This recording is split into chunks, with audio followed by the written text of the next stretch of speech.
Alors aujourd'hui, je vais parler en fait de tout ce qui est interculturel et le monde du travail, le monde du business en Thaïlande. En fait, on peut avoir, nous Français, le meilleur produit du monde, mais si on ne respecte pas certains codes interculturels, on va jamais y arriver. Et l'exemple que je peux donner, c'est par rapport à la gestion des conflits. Nous, en France, on peut être à l'aise, on est en réunion, puis on peut dire ouais, je ne suis pas d'accord, le ton peut monter, ça me paraît normal, et après on va boire un café, on est copains. En Thaïlande, non, c'est pas ça.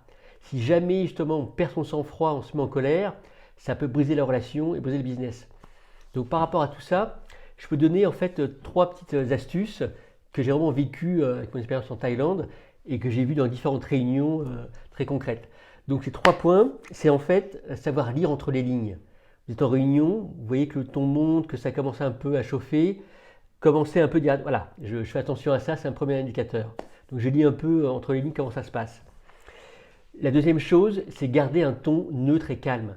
Même si nous-mêmes on sent que l'émotion monte, la colère monte, arriver, je te conseille, voilà, je sens que ça monte, la colère, je vais quand même rester calme.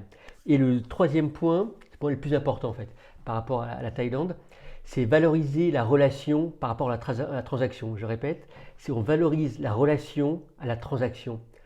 Il faut dire, voilà, dans le moyen terme, il faut mieux que je reste en bonne relation avec ce client ou ce fournisseur ou ce futur partenaire, plutôt de braquer tout le monde. D'accord? Et si vous voulez aller plus loin, bon, on peut en discuter sans problème. Merci beaucoup. Au revoir.